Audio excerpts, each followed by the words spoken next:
Match শেষে মাথা নিচু করে বের হচ্ছেন এক দলের ব্যাটার বোলাররা, অপরদিকে মুখে হাসি নিয়ে বের হচ্ছে অন্য আরেকটি দল। অস্ট্রেলিয়ার বিপক্ষে টেস্ট ম্যাচ, সেটিও অস্ট্রেলিয়ার মাটিতে।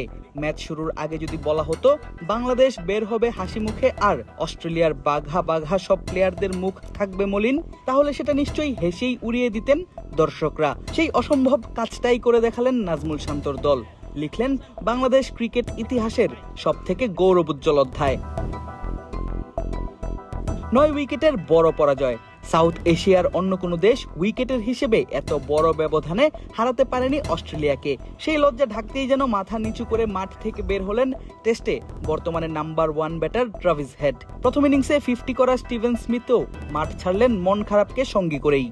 দ্বিতীয় ইনিংসে স্মিথ টিকে গেলে জয়টা বেশ কঠিনই হতো, এমনকি হাতছাড়াও হতে পারত টাইগারদের। তবে স্মিথকে সেই সুযোগ থেকে বঞ্চিত করেছেন মেহেদী হাসান মিরাজ। দলের হারে মন খারাপ করে নিজের গাড়িতে করেই মাঠ ছেড়েছেন স্মিথ। মন খারাপ পেসারদেরও, তাদের পরিচিত কন্ডিশন, তবে সেখানে খুব এক্সট্রাঅর্ডিনারি কিছু করতে পারেনি তারা।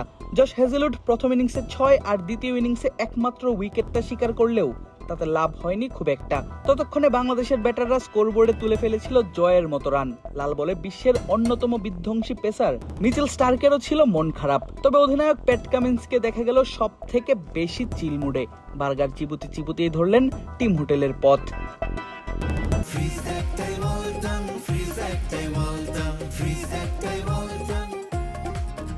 ঠিক বিপরীত চিত্র বাংলাদেশ দলের। সবার আগে হাসি মুখে বের হলেন মুশফিকুর রহিম। তবে বাসে না উঠে গাছের ছায়ায় দাঁড়িয়ে অপেক্ষা করতে থাকলেন বাকিদের। ব্যাটিং কোচ মোহাম্মদ আশরাফুল এবং অধিনায়ক নাজমুল শান্ত বের হলেন নিজেদের মাঝে কথা বলতে বলতেই। দারুণ জয়ের পরেও কোথায় কোথায় দরকার উন্নতি, সেটা নিয়েই যেন আশরাফুলের সঙ্গে এই আলোচনা।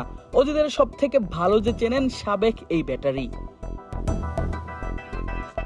এরপর একে একে বের হতে থাকেন দলের বাকি সদস্য ও কোচিং স্টাফের সদস্যরা। সবার মুখেই হাসি, খুশির ছাপ স্পষ্ট।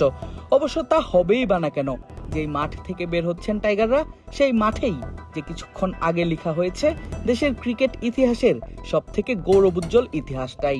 এমনকি সাদমানরা তো খুলেননি গা থেকে নিজের ম্যাচ জার্সিটাও। আর মাঠের গেটের সামনে সবাই জড়ো হয়ে একসঙ্গে চড়ে বসলেন টিম বাসে। কোচ ফিল সিমন্স একবার উকি দিয়ে দেখে নিলেন সবাই ঠিকঠাক উঠেছে কিনা। ক্যারিবিয়ান এই কোচ আসার পর থেকেই বাংলাদেশ দেখছে দারুণ সব ফলাফল, সাফল্য, বিশেষ করে লাল বলের ক্রিকেটে।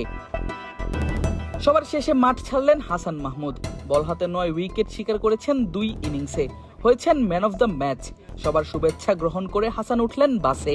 9 উইকেটে অজিদের ঘরের মাটিতে তাদের হারিয়ে নতুন ইতিহাস লিখেই বাংলাদেশ দল ত্যাগ করল ডারউইন। আদিব আশরাফ, ক্রিক ফ্রেন্জি।